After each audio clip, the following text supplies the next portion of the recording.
And welcome to the Foxtrot Sierra Podcast. And this is your host, Franco Sinera, and special guest, DL Saint. Here we go.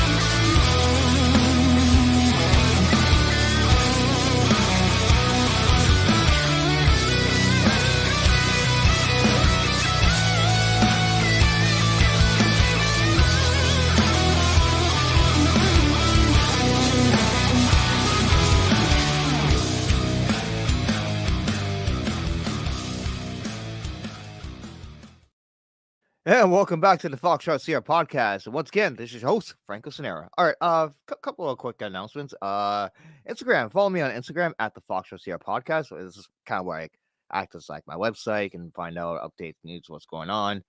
YouTube handle. This is where you find me. YouTube.com/@ the Foxtrot Sierra Podcast. Reddit.com/u/Foxtrot Sierra Podcast. Yes, I know I am fast forwarding this. And TikTok, once again, I don't know how long TikTok's gonna last though, but if you're into it, search for me at the Foxtrot Sierra Podcast and like the video so I can level up in this channel. And anyway, that's a lot. And now our special guest host, DL Saint from DL Saint. I really want to know podcast. All right, DL, introduce yourself to the people if they have been living under a rock for quite some time. Oh, what's good, y'all? How y'all feeling, man? I'm DL Saint, man. I'm on YouTube. DL Saint, I really want to know podcast. Also, the Downrange podcast, where I talk about all sorts of stuff. So I really want to know podcast, man. We talk about everything under the sun, bro. We talk about leveling up. We talk about the sexual marketplace. We talk about finance. We talk about you name it. We talk, we talk about religion. We talk about nothing's taboo. And I really want to know. The reason I came up with that title is because I truly want to know. I want to branch out into different bubbles and talk to as many people as I can, because I really want to know what folks are thinking and what's going on in the collective minds of those of us on not only in this country but on this planet. As you know, the world is getting smaller and smaller every day with technology. It's growing the way it's growing. A little bit about me. I am a retired air traffic controller. You see that flag behind me. It says Airborne. Once upon a time, I was in the United States Army. I am a former paratrooper. I am a veteran of Desert Storm. And before all that, I was just regular guy, came up on the streets. We didn't have a lot. I didn't grow up with a silver spoon in my mouth. Came up, a lot of people say they came from the hood or whatever. In this case, it happens to be true. And I've just been working my way through life, trying to get there, trying to do the best I can. Recovering from my mistakes and enjoying my victories. That's what I've been doing. I'm a single dad. So we were running a little bit late tonight because I had to cook dinner real quick for my daughter between the show on my platform and cook dinner and do some other stuff. And then now we're here ready to get going on that. And the Downrange podcast, we just talk about everything political. As you know, in America, we have we're in the beginnings of a national election. We're gonna, it's gonna be people running for president of the United States. And Downrange podcast is going to cover all that stuff, all that smoke, politics, and with the central bank digital currencies, and with AI, and who wants to be president, who's going to control the Senate, who's going to control the House of Representatives. That's what that's about. So those are two things I do. I'm on YouTube exclusively. I do have an Instagram. I really want to know podcast, all one word, to take you to my Instagram. You will discover there that I'm a stand-up comedian as well. I do that. I'm also a producer. I mess around in Hollywood. I do a whole bunch of things, guys. So hopefully you can get at me. And then we're here today. We're going to talk a little bit about warfare during the Second World War. So I'm looking forward to doing it. That's pretty awesome. Before we kick off to the Tuskegee Airmen, I kind of want to go back to my last episode. I was going to quick rundown. At subject that's probably under your neck of the woods, the Battle of the Bulge. Yeah, we went over Operation Pheasant, and the Wehrmacht faces defeat. So practically in September, October 1944, they're at the ropes. So they're pretty much up at this point. And so like Hitler put this last last ditch attempt, hence the Battle of the Bulge. Two key cities that he needed, Saint-Vith and Bastogne. That's where the famous 101st Airborne held that city. So, DL, tell us a little bit more about this, since you're a 101st Airborne veteran, and I know for a fact that this is deep ingrained in your history. Right. I am not a member of the 101st Airborne Division. I am part of the 18th Aviation Brigade. We fall under the 18th Okay. Airborne Corps, which Okay. we were closely related to the 82nd Airborne Division. Oh, So okay. whenever the 82nd went somewhere, we went somewhere. Shout out to the 325. But no, I know a little bit about that. And thank goodness that Hitler was an idiot. Hitler gambled on on the Battle of the Bulge. He needed to get fuel. He needed to get to Antwerp. He failed, which is good, because with those resources he expended and lost on that battle, that could have changed the way that we know the world. In fact, that America and the Allies probably would have sat down and negotiated some sort of peace with him if he had those resources at his disposal. But he didn't. He squandered it. He made a gamble. He lost. Good thing he did, and we were able to delete him and the horrible Nazis. At least most of them. Some of them got away. Lucky bastards. But yeah. So I was airborne, but I wasn't 101st. I do have a cousin who served in the 101st Airborne Division. She was also in country with me. She was actually downrange. She was in it, and the communication specialist. I give her a hard time all the time. Patrick Bet David, who you guys might know from YouTube. PBD, yeah. Patrick Bet David was 101st Airborne Division. A lot of people. That's right. You want to talk about a guy who pulled himself up by the bootstraps? Definitely check out Patrick Bet David and his story. I'm always wearing his hat. You know what I mean? I'm rocking those guys. And then even my friend Melanie King, she's my YouTube friend. She's gonna be on Saucecast. Looks like today or tomorrow. Nice. Yeah. So like I said, networking, y'all. We got a network. So there you go, bro. Like, yeah. So I'm not 101st. Okay, that's my mistake. My bad, guys. No, it's all good. I almost got into a fight with some dudes from the 101st when we were leaving Saudi. Yeah, I'll tell you about it some other time. But luckily it didn't happen, because we were grossly outnumbered. It was 6 of us, and it was about 300 of them. So I didn't care, because we're all about that. I was like, whatever, they could get it. Nice. Oh, we got some chats here. I was gonna go run through these chats here, and then we can actually talk about the subject at hand. So here's my buddy Scott N. Let's go. Yeah, baby. And it's your boy Jay Swans. He says, what's good? And of course, here you are. What's good, fam? That's right. All right, let's see here. Okay, now, from what I've been waiting for, people. All right, the Tuskegee Airmen. All right, DL, you have a video that you showed me that's very, very interesting. I was gonna break down the history of the Tuskegee Airmen from like the so-called the Army War College study of the 1930s, if you know what I mean, DL. Yeah, this is definitely what you're doing is great, and this is definitely your wheelhouse, not necessarily mine. I know, my experience, but I love military, but you really delve into it deeper than I do. Like, you sent me a whole bunch of stuff, and I was looking at it, I was like, bro, there's no way I'm gonna get through all this. Yeah, go ahead. Yeah, sorry. But with my experience with the Red Tails, with the Tuskegee Airmen, and Jay's brother Jay Swans was saying this today on my platform. We were lucky enough to actually meet pilots from the Red Tail guys, the Tuskegee Airmen. I was lucky enough in separate times. I didn't know he did this. We were having this conversation today. Once a year in LA, and I was in LA for a long time. Once a year they would get together, 94th Aero Squadron by LAX, and they would just have these reunions.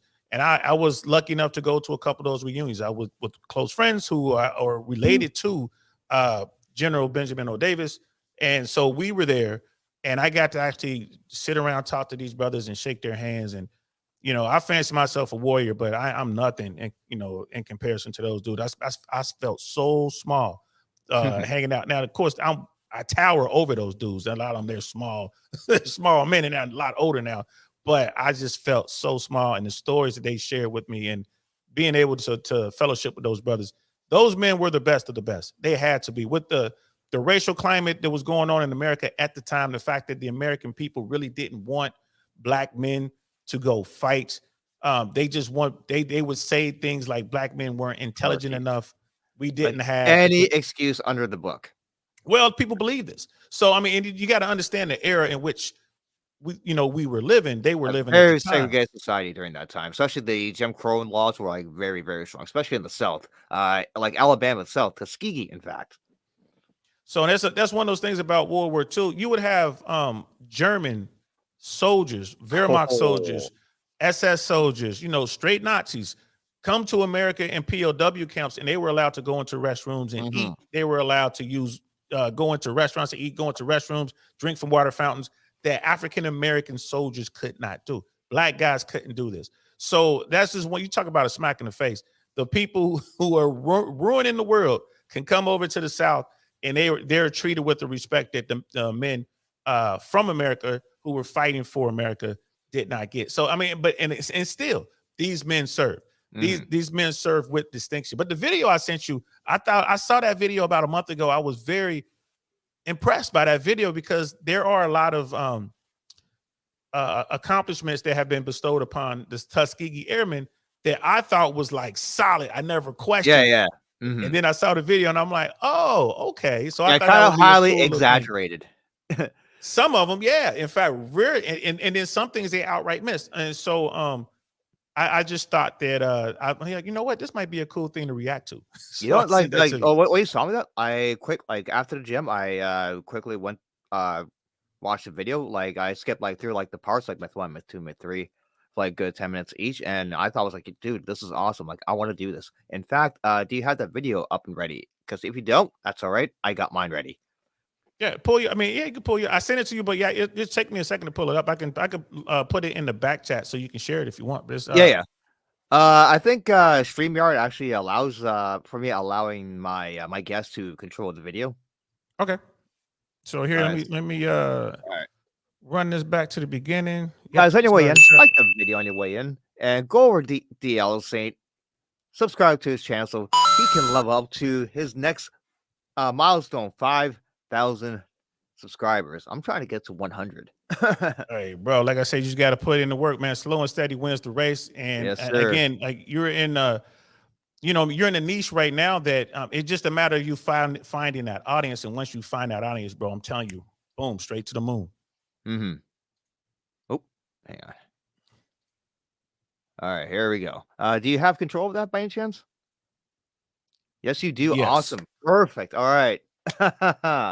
Without further ado, people. All right. Actually, I can what are the 7 Tuskegee Airmen facts? All right. So, all right. Before we go to part 1, let me know before we went to part 1 because I got a sweet soundbite for that. All right. Well, let's see. Yeah, because they have this thing broken down. It's they have the intro coming up, and then Tuskegee Airmen myth number 1. So, you want me to go ahead and play the intro and then stop it before they get to myth number 1? Is that what we're doing? Actually, let's play myth number 1. In fact, so the people can know. Round 1, fight. Right. Here we go. Round 1, fight. It's going on. There are 2 wonderful movies about the compelling exploits of the African-American pilots who fought in World War II. The first is The Tuskegee Airmen, a 1995 television movie put out by HBO, and more recently the 2012 Anthony Hemingway Red Tails. They are both an homage to 4 squadrons of men. Firstly, the 99th Fighter Squadron, which made up the first batch of Tuskegee-trained pilots sent into action in 1943. As well as the 332nd Fighter Group, made up of 3 other all-black squadrons, which entered the fray in 1944. So I'm going to go back here just for a quick second. I didn't know about as well as the 330.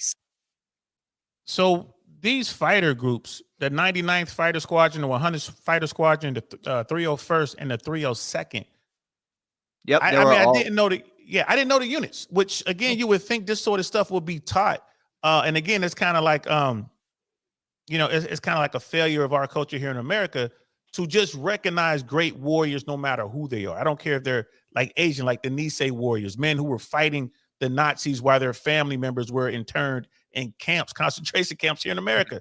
You know what I mean? The Tuskegee Airmen, Filipino warriors who helped America defeat the Japanese in the Philippines. Yep. Even though, of course, the Philippines are not controlled by the U.S., they're not Americans, but they were our staunchest allies, and we support them wholeheartedly. So I think that really makes America look bad. And I didn't know about these units, and they had a bomber group, which I didn't know about. 477. Yeah, I didn't know either. I did dive into deep research. I was like, wow, DL, I think I need a little bit more time to research on this, because this is more than I think. But anyway, yeah, the 99th, 100th, 301st, and 302nd Fighter Squadrons, those were based on Tuskegee graduates. So the 99th was the first, and then followed by the 100th, and then 301st, and then 302nd. And evidently they merged onto the 332nd Fighter Squadron based in Ramitelli, Italy. And evidently throughout the war, this is when they start doing bomber escorts. And there'll be another myth coming up. And I'm not gonna jump on it yet, though. But let's continue on this one. Cool. We'll continue. Here we go. Second fighter group made up of 3 other all-black squadrons which entered the fray in 1944. In each movie, there is a very poignant moment where the white establishment forgets how racist it is and requests the 332nd Fighter Group for escort duty. I want the 332nd to take me to Berlin and back. Colored boys? Why the sudden change of heart? Well, it's been put down to their effectiveness as long-range fighter escorts, which is not entirely wrong, but not entirely perfect. The myth that is partially behind these emotion-fueled movie moments is the idea that the Tuskegee Airmen never, not even once, lost a bomber to enemy fighters during the war.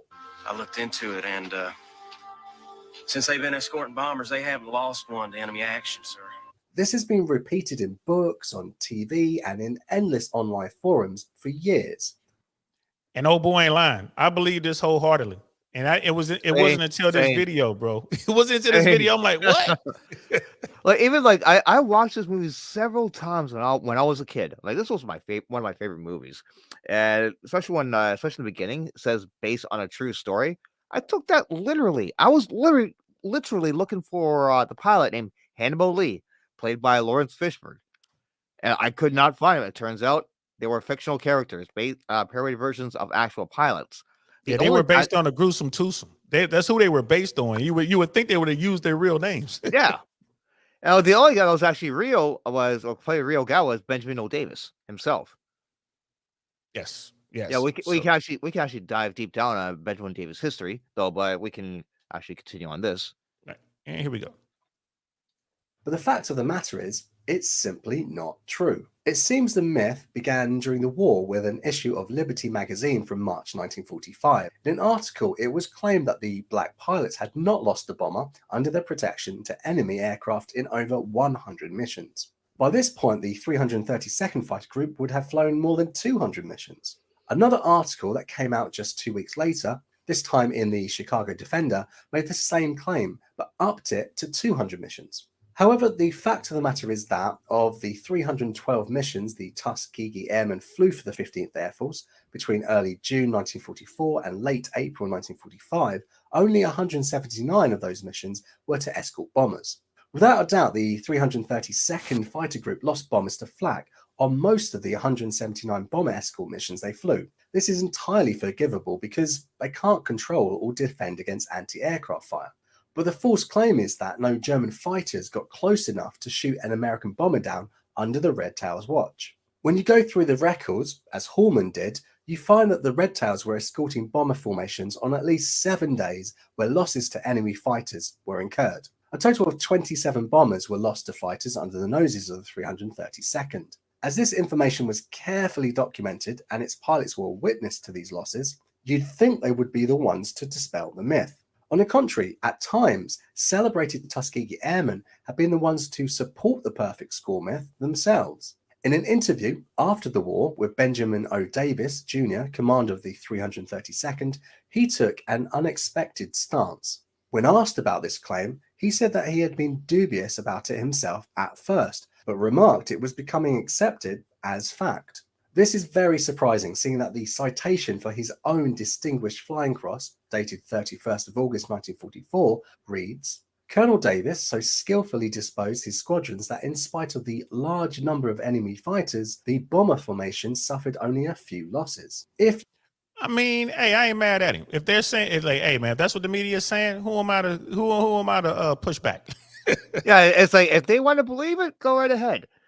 But at first, when excuse me, when I heard like they actually lost enemy bombers in enemy action, I was like, what the fuck? I was like, so they did lose bombers in enemy action though. But if you like look at a statistical point of view, they lost far less in comparison to other fighter escorts, if that makes sense. No, absolutely makes sense. The fact that they were the most decorated unit speaks volumes. Mm-hmm. I mean, these guys were the absolute best of the best. They had to be in order to get to earn their right to fly, and they had to fight before the fight. They had to fight to get into the aircraft. They weren't given P-51s at first. They were given scraps, and they made those. You know, they made the most out of the fighters that they had. It was, I believe, it was the P-40 yes. Warhawk, is it? Yes. Yeah. They had P-40s that when they were in Remitali, and then once they all got consolidated, I believe that's when they were issued the P-51s, and it wasn't the most recent P-51s, which is a matter of, I think, range and also the amount of armament. I want to say the later version of the P-51s had 2 additional 50 calibers machine guns in the wings versus the original one. So, you know, like one on each side extra. So, I mean, that's more ammo. That's more people you can engage, you know. So, and they were still getting good numbers. So I ain't mad at them, but I get it. I wouldn't be the one guy saying, oh, excuse me, that's not correct. We actually did lose some bombers. It's like, no, I'm not going to put that there. If they want to believe that, go right ahead. Go right ahead. It's like it's the same thing when you out here, like a lot of guys who watch this, man, you know, from the manosphere side of the world. Hey, if someone points at me and like, hey, there's DL Saint, man, he's got 1,000 bodies. I'm not going to correct you. All right, if you say so, bro. Sure. Yeah. I didn't say it. He said it. So let's continue. All right. Yeah. If you were to track down the post-combat report, you'd likely see that those few losses were indeed to Axis fighters. Why did some of these men come to believe this myth when they themselves lived through the events? Well, it's possible that they just never took the time to verify the facts, and contrary to the movie's strong theme, they didn't measure their success in how many bombers got home. Rather, they were just glad to have survived themselves. So there you go. And that is, when I saw that, bro, I was like, wow. It's like, wow. But it doesn't change anything. These men were the best of the best. And it's a shame that they're not part of our history here in America. Like this should, every school kid should know about. You hear about, you know, the Rough Riders in San Juan Hill. You should be hearing about the Red Tails as well. Oh, absolutely. Especially Lieutenant Colonel Davis. His father was the first black general of the U.S. Army, and he decided to follow his footsteps. And during his time at West Point, oh man, he was treated like absolute. Like I'm talking about, like these guys, like the rest of his classmates, like he being like the only Black American like in West Point, like nobody will talk to him except on official business only. In fact, I was watching this documentary that I showed you during weekends at the cafeteria. It's like pretty much like a free for all, like you can sit wherever you want, sort of thing. And he will have to ask permission, like from the senior cadet, be like, permission to sit down. And the senior cadet looks up and be like, permission denied. And therefore he goes to every table to the point where he just sits there by himself. And so like it was hard for him. And I believe he was number 20s. I can't remember what, like he was the top top 20 graduates of West Point though, but like he fought hard. They were trying to watch. If you talk about other senior officers trying to like wash out the Tuskegee Airmen, there were people in West Point trying to wash out old Davis, and old Davis just like you, bud. I mean, General Davis came. Those Americans, you got to look at someone like General Davis, and you look at where he was from. Like he knew former slaves. He grew up with people who were former slaves. He had to deal with night riders. He had to deal with, and y'all, night riders means something completely different than what our brothers Fresh and Fit be talking about, right? That's the clan going Shout out out to there them. looking. Yeah, shout out to Myron and Fresh. But in the South, when those guys would come riding, they would snatch people out of their homes and they would delete them. And the South was vicious, and all of America was vicious. To be honest with you, if something went wrong, if someone accused you of something, people would come and get you. It was mob rule, right? So, especially Rosewood, Florida. Oh man, yeah, a lot of people don't even know about that, but Rosewood was one of them. You look at what happened in Tulsa. It's so many things that went on. Brother Jay Swans is in your chat, bro, dropping some pretty good information. I don't know if you saw that.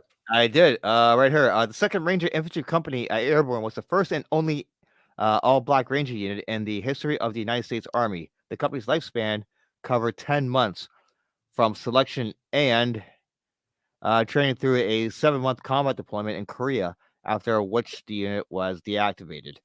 Okay, this is one that I remember him saying that on your show, DL, and I'm thinking like, yeah, that's another thing I could research. Absolutely. Yeah, and I didn't know about that, and I think the only reason my brother Jay Swans knows about it is because I believe it was his grandfather-in-law was a part of that unit. So we talk about hard men. General Davis going through West Point, which is already difficult in itself, but he has to really go through there on his own, completely isolated, and still managed to get through with high marks. He did that. You look at how he graduated high. I mean, you look at all of the great American generals. General Davis was above them in academics. Then he came out and he had to continue to fight. Yep. Trying to get black men able to defend this nation, the same nation that would hurt them in the way that they hurt us, the same nation whose laws are against us, that would segregate us and all that. These men would still step up and fight. I think it was Jay Swans that says this, and I say it too. When people question African Americans' loyalty to this country, no one loves America more than African Americans, because we go through what we go through and we still defend it. So when I hear all these kind of comments out here and all this stuff about, these folks, whatever, man. I come from the best of the best. When you talking about this, you talk about the 2nd Ranger Infantry Company, all African Americans, like I'm descendant of that. General Davis, I'm descendant of that. We don't roll over. But nowadays we got, everybody's equally soft these days. I talk about that a lot. So we don't have these type of men, don't exist anymore. Oh, if you want to talk about red pill stuff, like there'll be like women that they hook up with before they deployed overseas, waiting for them to come home. They'll go as far as literally waiting in front of the mailbox to see if they got mail from them. Yeah, different world. Yeah. People were different. It was a different world. This was all, before the whole modern age. So it is what it is. Yeah. If these guys were around today, they would adjust to what the situation is on the ground, and that's the thing. Winners win and losers lose. So Jay Swan says it all the time. He's like, man, 2nd place is the first loser. So I mean, it's people like hardcore folks. And I had to fight for those wings when I was I went through airborne training because I wanted to, and I had to fight for it. It wasn't easy. Those missions I went on, I had to fight for my slot to get on a jump, get on our attack team, to get a jump slot. I fought for that, and I was proud of that. So I was a go-to guy. When there was a mission that my unit was tasked to do, 9 times out of 10, I was on that mission. So you have to earn all that. And I just say this to you young guys out there. Life ain't easy. Ain't no cheat codes, man. You got to do the work. Just like these guys did, the Tuskegee Airmen, the Red Tails, just like the 2nd Ranger Infantry Company, the all-black Ranger Company. They had to do the work. There's no cheat codes, fellas. Operation Shingle, the landings on Anzio, if you recall, DL. Like Anzio, yeah, I remember. That was a baptism by fire, practically. Absolutely, and I mean, even before that, when U.S. forces hit Africa and had to face Rommel, that was the baptism by fire. Having to deal with Rommel, that dude knew what he was doing. The Africa Corps was crack. And America, they started there, and then going into Italy, and then fighting up the Deadly Boot. People don't talk about that a lot, but that was very, very difficult.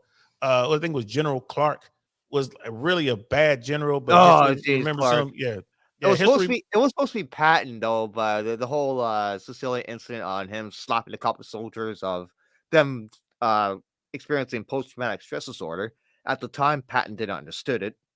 He didn't understand, like, how the human mind actually works. He thought just being a couple of, little vajayjays. I mean, the world didn't understand that. Britain was far worse on soldiers whose PTSD didn't exist back then. They called it shell shock. And that was a World War I term. The World War II term was battle fatigue. Battle fatigue, but it's the same thing. Battle fatigue, shell shock. You get into the 1,000-yard stare. Now we call it PTSD. Yep. But the way that they handled it back then, they would just smack you around and send you back into the fight.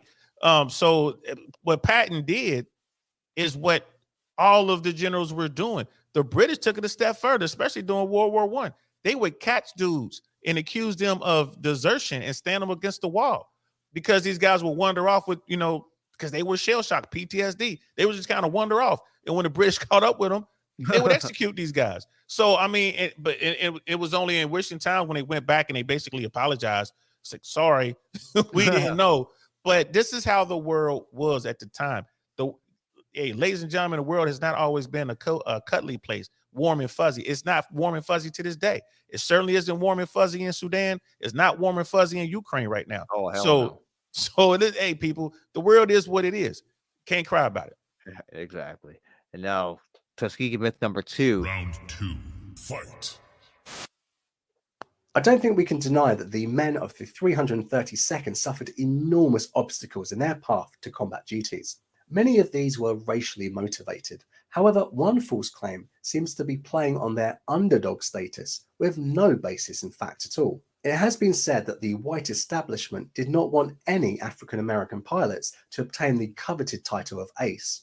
It has also been said that any pilot who got close to the magic score of 5 aerial victories was sent, at all haste, back to the States.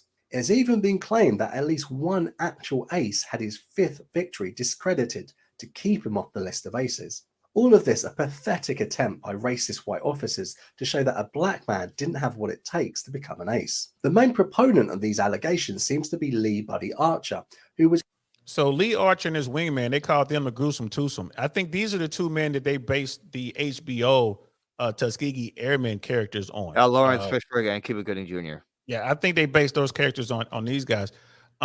It's funny that that American officers would do this stuff, and I believe that they would do it. And we're going to see what they have to say about this myth bust here. But that's the kind of stuff that that was going on. It was commonplace in the United States military, especially at that time. There were a lot of African American warriors who were not awarded the Congressional Medal of Honor because they were black.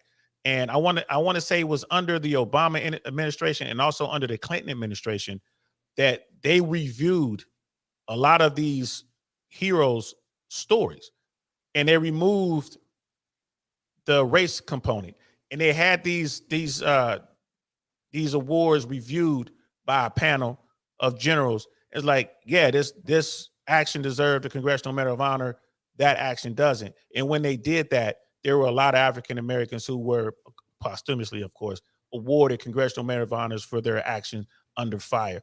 And it's a shame that that's what you got to do. You have to remove race in America to get a true assessment of someone's courage under fire. Absolutely, man.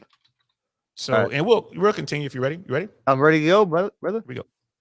He was credited with at least 4 aerial victories, 3 of which he achieved in a single day on the 12th of October, 1944. In a 2005 War Stories compilation by Oliver North, it was claimed by Archer that he had indeed shot down a 5th aircraft, which was later shared between him and a mystery pilot. In the same book, it was said that Archer's own half was subsequently rescinded and the other half victory never actually awarded. Archer explained the reasoning behind this by saying, "I figure somebody up the line just wasn't ready for a black guy to be an ace." In an earlier interview in 2001, Archer had repeated the same claims and actually named the other pilot who shared his 5th victory as Freddie Hutchins. Research now suggests that no victory occurred on the day stated, and therefore Archer never officially entered the realm of acehood.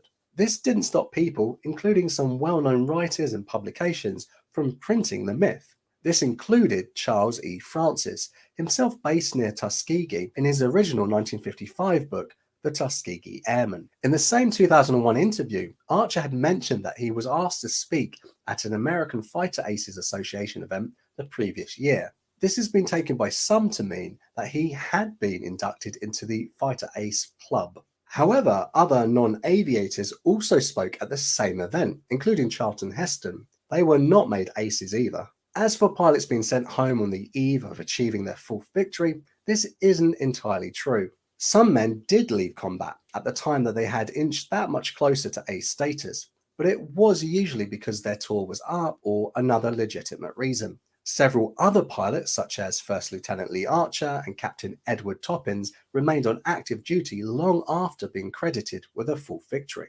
Archer went back to the United States the month after he scored his fourth aerial victory, which was the same month he received official credit for it. Toppins didn't go back to the United States until nearly 2 months after he scored and got credit for his fourth aerial victory. Captain Joseph Ellsbury scored his fourth in July 1944 and wasn't deployed away from the front until December. So there seems to have been little institutionalized conspiracy against the African American pilots. Interestingly enough, and when I saw this, I was kind of like, okay, and again, shout out to this brother and his website, his YouTube channel, because I'm taking this as pretty unbiased. Just like, here's the information. They went and they looked into it. Were there people up and down the chain who were absolutely racist? Yeah, of course there were.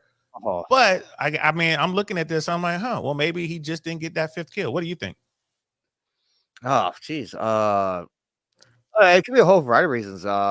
Especially if you go back to World War I, you know how the Red Baron was killed. He was killed by a Canadian named Billy Bishop, and even then, that's not been fully proved. But there's what's the conspiracy behind that is that they said that it was a guy on the ground with a rifle who actually fired the shot to kill the Red Baron. Something like that. Like, yeah. All right. All right. No, but like, it could be a variety of who knows? Like, it's very hard to actually determine like the actual truth. It really is, though. But yeah, all you can really do is go with the official records, and if the official records show there was no fifth kill, nor was there a half kill, I mean, it shows what it shows. Well, you can actually the German pilot that shot him down. There's an old saying goes, I'm paraphrasing here. Only dead men can tell the truth, but they don't have a voice because they're dead. Well, and also dead men tell no tales. So you got to get catch-22 there. But there you go. The thing is, if I don't know, the pilot said he had 5 kills. I ain't gonna lie to you. I believe the pilot. These guys had no reason to lie. If he said he had a 5th kill, I would believe him. And it just is what it is. Either you believe him or you don't. But there's no question he had 4 kills, and that's absolutely outstanding. So you ready to continue? I'm ready to continue. Several Tuskegee men obtained 4 victories to their credit, but none officially met the criteria for ace. Of course, while reading up on this topic, I had to ask myself, were there any bona fide black aces? If not in World War II, then perhaps in Korea or Vietnam. As far as I could tell, there hasn't been one yet, and that can only be down to lack of opportunity. But of course, if I'm wrong about that, please correct me in the comments. And right there, that is kind of fishy. Not a single black ace. Not a single black ace. But y'all got to understand something too. Aviation is a very, very small world. But just all those Tuskegee Airmen who got 4 kills, all of and some of them continue to fly, and they flew combat sorties in Korea and in Vietnam, and no one got 5 kills. That's a little bit fishy, bro. I don't know. I got the numbers right here. 1,491 combat missions flown. That's a lot of missions, bro. Yeah, that's a lot of missions, man. So, well, yeah, I mean, it is what it is. Again, if a pilot tells me he's got 5 kills, and that guy's legit gentleman, like I wouldn't think he's lying. I mean, I don't lie about my jumps. I know how many jumps I have. I don't lie about missions I've been on. I don't lie about my unit. So, military guys tend to keep it legit when it comes to that. But then, you got fibbers all over the place. But that's a lot of Tuskegee Airmen with 4 kills. Yeah. That's a lot of 4 kills. Like, you couldn't get the 5th? Why? Like, okay. No, he had it. He had it. They just didn't want to give it to him. I'm kind of leaning towards that as well, man. So All right, myth number 3. All right, here. Round 3. Fight! In the Alright. bittersweet moment of the 2012 Red Tails Oh, I got blockbuster, this one here. Joe Little, played by David Oyelowo, goes head-to-head with the evil German fighter pilot and shoots him down, only to be killed by the risky attack. Little might be dead, but so too is one of the Luftwaffe's state-of-the-art Actually, pause this for a sec. ME-262 jets. This movie All right. Okay. How Joel Little got shot up with the ME-262 like that? It kind of almost looked like he was getting shot up by 7.62's AK rounds, or a little bit smaller. Okay. The Mustang had what 50 cal bullets, if 50 I'm not cal. mistaken. Yeah. The ME-262 has something more powerful. Yeah, 40 millimeter, if I'm not mistaken. Yeah. If you get hit in the wrong side of the plane, your plane will disintegrate and blow up. Like, I'm surprised Joe Little's body didn't like just explode. Hollywood magic. I mean, I think they took a little Hollywood bit of creative magic. license. Yep. Hollywood magic. Creative license. I mean, they wanted the closing speed between a Mustang and one of these jets would have been insane to even try to make that kind of run for either pilot. It just wouldn't make it. I mean, if they came in like the movie has it, they would have flown into each other. Mhm. So, but like you said, those 40 millimeter rounds would have ripped the whole plane would have just disintegrated. Yeah, that like, many so- rounds. Like, Yeah, that many rounds. No, there's no there's no surviving that. So I agree with you there, but that's just some Hollywood magic. They wanted to give you the tension and all that so you can have that moment, which was a powerful moment, especially when they had to go back and tell his girlfriend what fiance what yeah, happened. fiance. Yeah, especially at the time when these pilots will go like mingle with the Italian locals. Like, they don't see a black dude or an Asian dude or a white dude. They see American. Emerald steel helmet, olive drab. That's American. They don't see black. They see American. So to them, it's like it's a completely different world they live in, and they're like, wow, this is awesome. I would believe that. I mean, yeah. I mean, even back then, like again, when I talk about America and American culture with respect to racism, it's very unique. The American version of racism is unlike the racism you would see all over the world. Like, it's very unique to America the way we do it. So yeah, I mean, you go to Germany now, you'll find people that look like me. How'd they get there? Well, they were mixed, getting it in with the American soldiers who were there. Mhm. But all of the racist stuff that they would say, like German women would ask black men, "Can you show me your tail?" Because the white men was tell them that, you know, the white Americans would say, well, the black guys have tails, and the women would believe it. But apparently it didn't work. They were trying to hate on these dudes because these German women wanted these black men. And they did get to see a tail, if you know what I mean. So so it didn't work. And there's a bunch of guys, a bunch of men and women over in Germany right now who are German that look like me because of the relationships between African American men and German women. I'm pretty sure the same thing in Italy and Spain and Greece and Japan and Korea. Wherever the American military is, the American man is out there doing this thing, getting it in. Let's continue the video. All right. moment is inspired by another myth often told about the Tuskegee Airmen. It has been claimed by many since 1945 that the 332nd were the first unit to shoot down one of these German jets. It's simply not true. In his paper, Hallman highlights an article from March 2007, published in American Forces Press Service. While discussing the award of the Congressional Gold Medal to the Tuskegee Airmen, it says clearly, in black and white, that Roscoe Brown was the first US pilot to down a German Messerschmitt jet. It's likely that this information was included in the article based on comments made by Lee Archer in his 2001 interview. In it, he says that guys like Roscoe Brown and 3 other people shot down the first jets in our history in combat. There is no doubt that First Lieutenants Roscoe Brown, L.R. Lane, and Second Lieutenant Charles V. Bratley each claimed an ME-262 on March 24, 1945, which were all later credited. Nevertheless, by this date, American pilots alone had shot down 60 ME-262s, many being claimed by the 8th Air Force. So perhaps Archer merely meant that Brown and his squadron mates were the first in the 15th Air Force to be victorious over the German jet. Well, even that doesn't make sense, as First Lieutenant Eugene P. McLaughlin and Second Lieutenant Roy L. Scales, who flew with the 31st Fighter Group of the 15th Air Force, held that claim. The two pilots shared an Me-262 shot down on the 22nd of December 1944. If that wasn't enough, Captain William J. Dillard got another Me-262 on the 22nd of March 1945. He was also attached to the 15th Air Force's 308th Fighter Squadron, the same as McLaughlin and Scales. To further dispute the claim is the fact that on March 24th, 1945, the very day the Tuskegee Airmen shot down their 3 Me-262s, 5 other American pilots did the same, all of them from the 15th Air Force, all on the same mission to Berlin, each of them with the 31st Fighter Group. So was Lee Archer lying, or was it just a fuzzy memory of events? I would argue perhaps his statement came down to semantics. Perhaps our history didn't mean the Air Force as a whole, but merely the men who had trained at Tuskegee. That was a good point there. And Yeah. who knows what he said, but you see how media runs in there.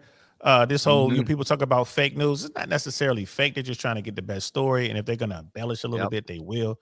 That will definitely help sell papers. You got to understand back then, selling newspapers, you had a kid out there saying, extra, read out about it. Tuskegee Airmen shoot down the first jet. And the paper that kid is selling is a black newspaper. So again, everything was mixed. No, go ahead.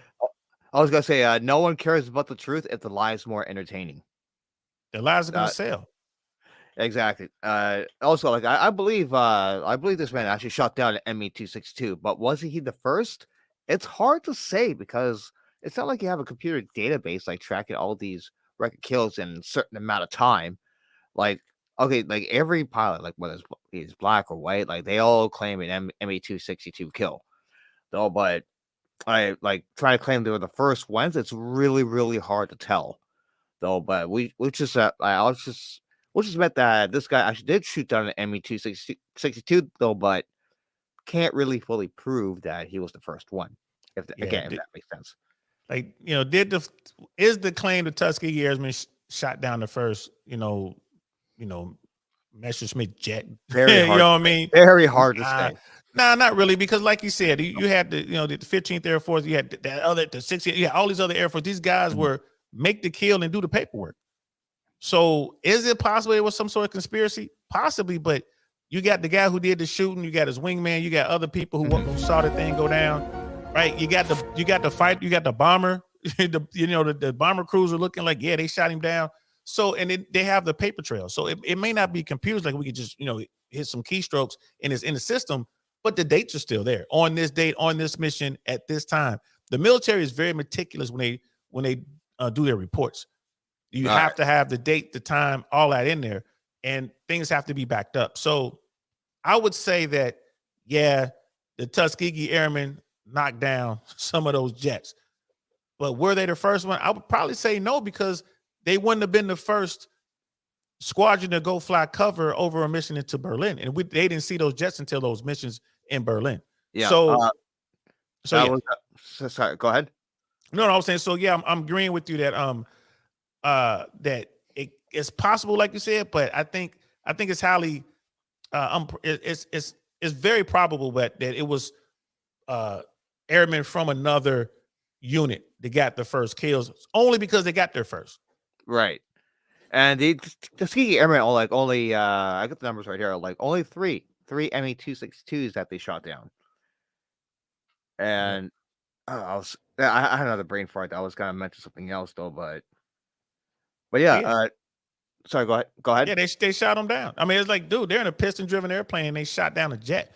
You know what I mean? So still speed. That's a lot of skill. So at least history is not saying they're trying to show that the Tuskegee Airmen didn't do it at all.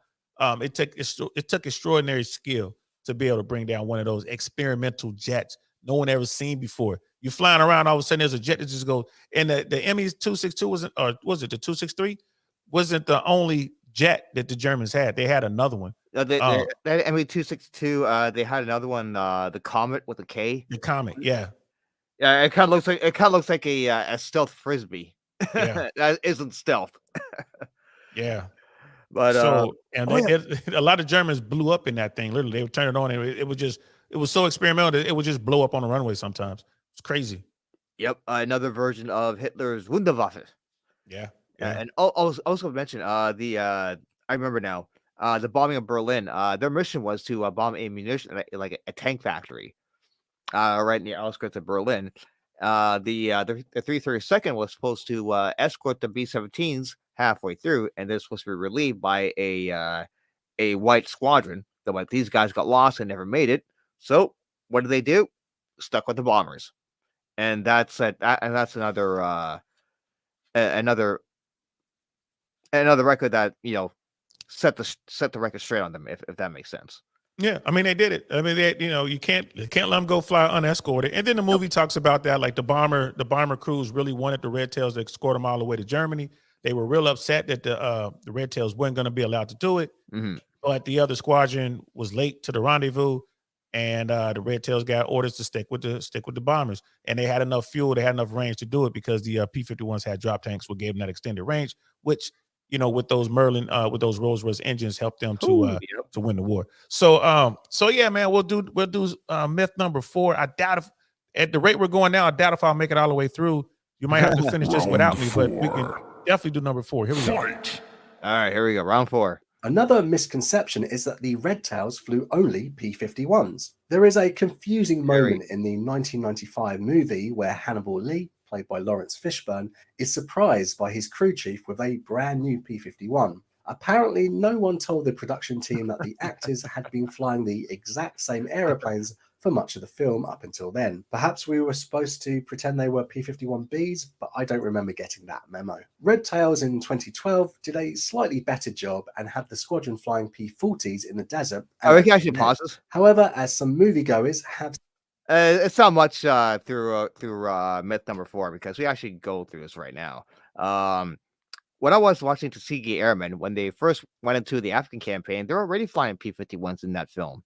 And then when they were saying they're getting P-51s, I was just like, what?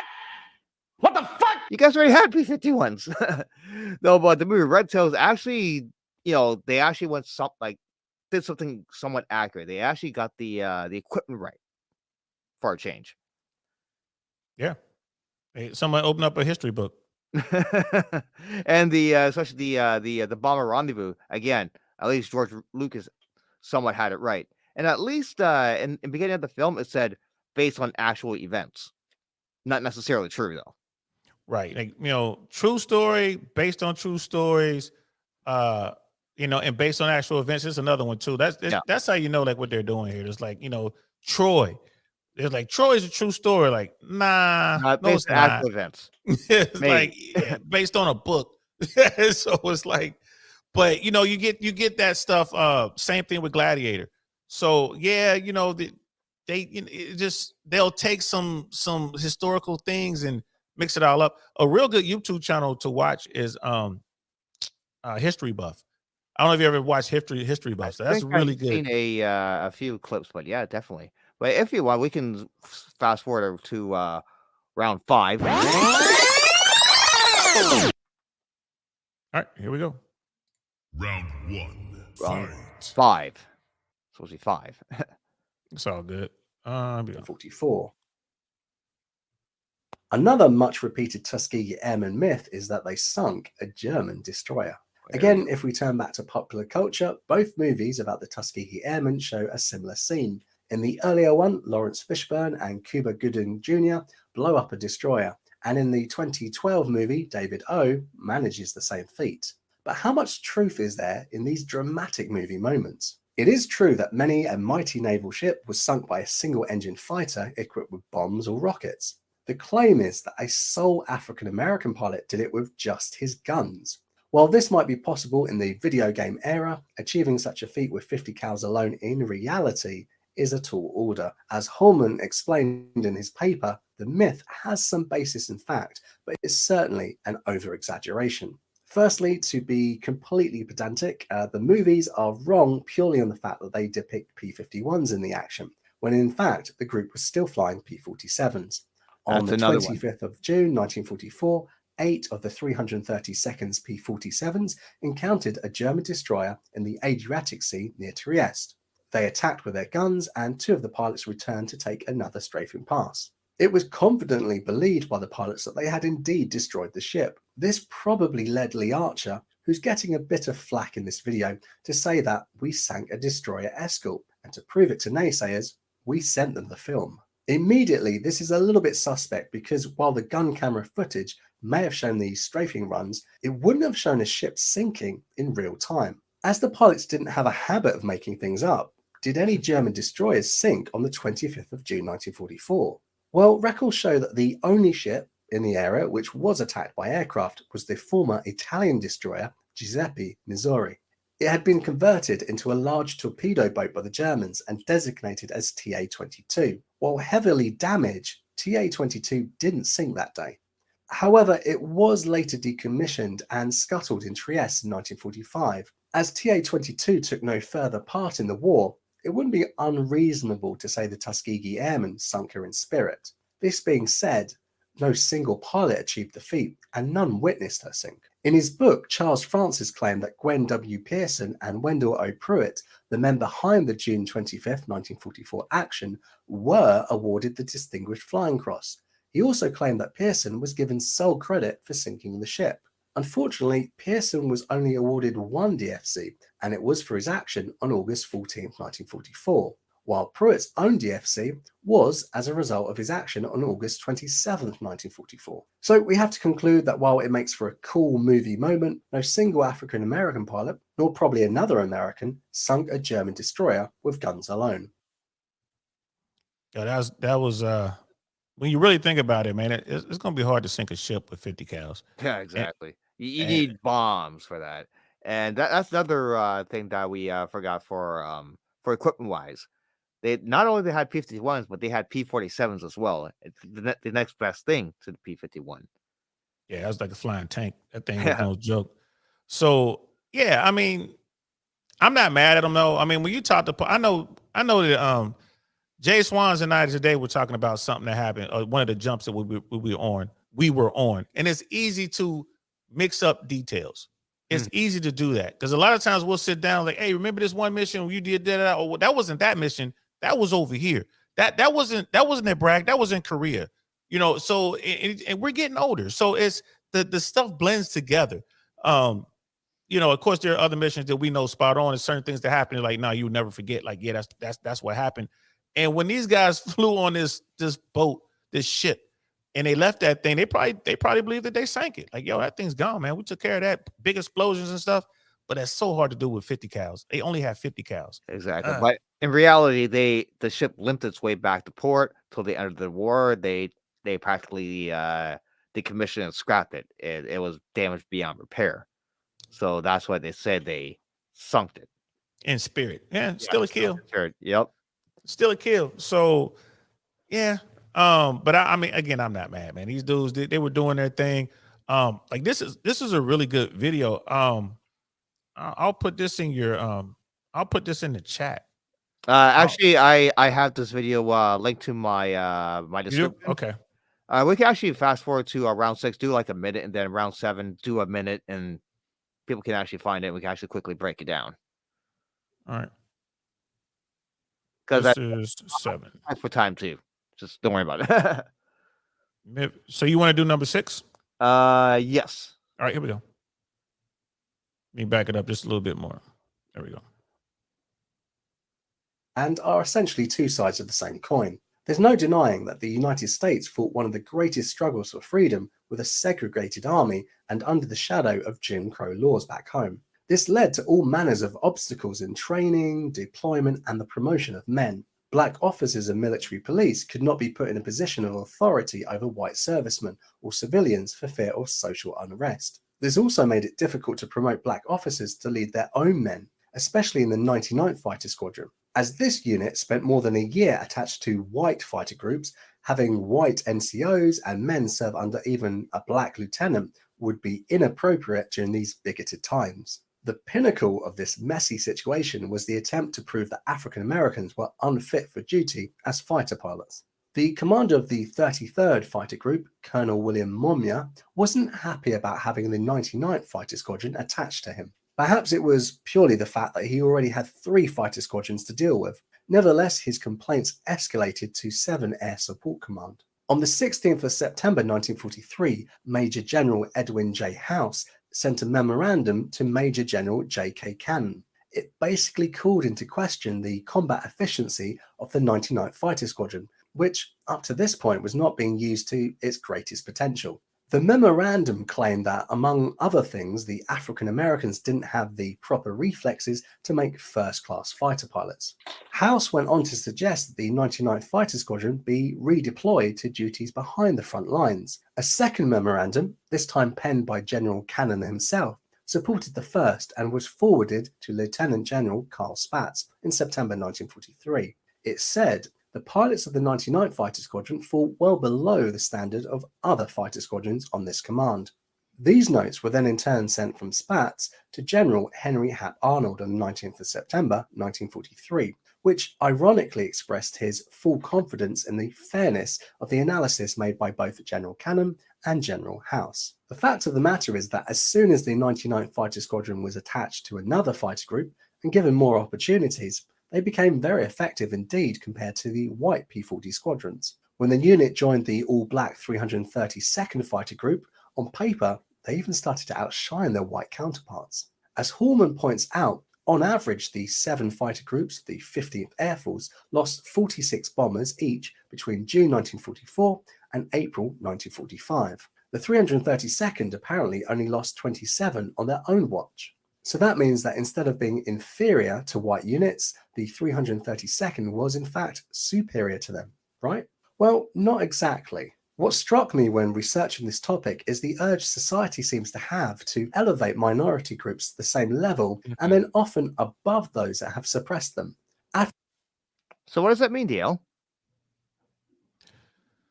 I mean, it simply means that you had a general who was overtasked. You know, for the guy that's like, I don't want to take on these extra units. People are like, oh, it's because you don't like black guys. Like, man, I just don't. Well, take some of these other units then. Take some of the white units, and I'll gladly take them. This guy was overtasked. They told him he was going to take them, and that was it. That was it. When it comes to this part here, you know, like again, American racism is very unique, and you have people out there who want to rewrite history in certain ways, or they want to retell history. You know, the facts be damned. It is what it is, man. Like when you're looking at this kind of stuff, you know, you're holding these two units together. You know, people want to say what they want to say. At the end of the day, those who said that these men couldn't perform at the highest level as fighter pilots were wrong. Obviously, when you get into the nuts and bolts of it, it doesn't matter to me. They will say that they said the same thing about infantrymen. You know, the infantrymen couldn't fight. They're not smart enough to fight. They said the same thing about American football players. This was in my lifetime. They're not smart enough to be quarterback. They're not smart enough to play this position. They're not smart enough to coach. I mean, it is what it is. It's just the dying throes of a system that's unique to America, like America's brand of racism is dying. And that's how I look at it. But there's no taking away the accomplishments of the Tuskegee Airmen or any other unit that did, you know, excellent things in you know, war historically for America, and for, I mean, just in general. There are British units out there that did amazing things. Australian, New Zealand, Canadian. I think now one of the best snipers on the ground on the planet is Canadian, if I'm not mistaken. I took World War I or World War II. Today, it was today. I think you guys have one of the top scoring snipers. We have one, Ron Furlong, I think his name was, though, but I think someone already broke his record. Okay, so yeah, it's plenty of stuff to get out there, man. So I mean, these are the kind of things. Like, and if you guys get a chance to watch this video, I don't know if you're gonna continue because I mean, I got to go square away some stuff. I had like an hour. I'm sorry, we ran out of time, but this is definitely a good. I thought this was a great video. Yeah, actually, yeah, people can actually look at round 7 because it's. Hey, let's go to round 7. Let's play 30 seconds so like people can actually figure it out, and then we're just gonna close it. All right. Myth number 7. Here we go. Final round. Fight.